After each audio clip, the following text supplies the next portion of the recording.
حضرت عثمان بن ابی العاص رضی اللہ تعالیٰ عنہ سے روایت ہے کہ رسالت امام صلی اللہ علیہ وآلہ وسلم نے ارشاد فرمایا، جب شعبان کی 15ویں شب ہوتی ہے تو اللہ کی جانب سے ایک پکارنے والا پکارتا ہے، کیا کوئی مغفرت کا طلبگار ہے کہ میں اس کی مغفرت کروں؟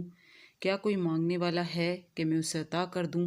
اس وقت پروردگار عالم سے جو مانگتا ہے اسے ملتا ہے، سوائے بدکار عورت اور مشرک کے۔ شب برات کو 7 دانے چاول لے کر ہر دانے پہ اول و آخر 11 بار درود ابراہیمی اور درمیان میں یا رزاقو 70 بار پڑھے، اور عمل کے بعد یہ چاول کے دانے جہاں پیسے رکھتے ہیں وہاں یا پرس میں سنبھال کر رکھے۔ انشاءاللہ سارا سال پیسوں کی کمی نہیں ہوگی۔ اگر شب برات کو یہ عمل نہ کر سکے تو رمضان کی 27ویں رات کو کر لے۔ شعبان کی 15ویں شب کا عمل رہیں سال بھر جادو سے محفوظ۔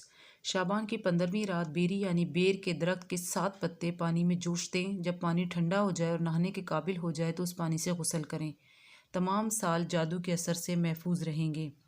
15 شعبان سورہ یاسین 3 دفعہ پڑھنے کے حسب ذیل فائدے ہیں۔ ترقی رزق، درازی عمر اور ناگہانی آفت سے حفاظت رہتی ہے۔ اسی شب سورہ دخان 7 مرتبہ پڑھنا بہت ہی افضل ہے۔ انشاءاللہ عز و جل اللہ تعالیٰ 70 حاجات دنیا کی اور 70 حاجات عقبیٰ کی پوری فرمائے گا۔ شعبان کی 14 تاریخ کو بعد نماز عصر 40 مرتبہ یہ کلمات پڑھے، لا حول ولا قوت الا باللہ العلی العظیم۔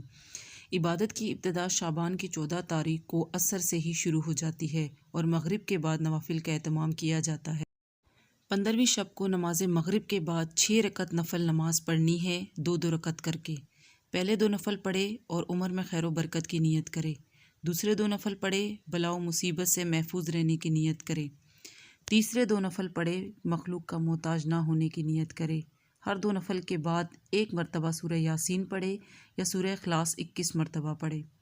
حضرت علی رضی اللہ تعالیٰ عنہ سے مروی ہے کہ حضور اکرم صلی اللہ علیہ وسلم نے ارشاد فرمایا کہ جب شعبان کی 15ویں شب آئے تو تم رات کو قیام کرو، نوافل پڑھو اور دن کو روزہ رکھو، اس لیے کہ اللہ تعالیٰ اس شب میں غروب آفتاب ہونے کے بعد ہی آسمان دنیا پہ نازل ہوتا ہے اور فرماتا ہے کہ ہے کوئی بخشش چاہنے والا تاکہ میں اسے بخش دوں، کوئی رزق مانگنے والا ہے تاکہ میں اس کو رزق عطا کروں، کوئی مصیبت میں مبتلا ہے تو میں اس کو عافیت دوں، اور ایسے ہی فرماتا رہتا ہے یہاں تک کہ صبح طلوع ہو جاتی ہے۔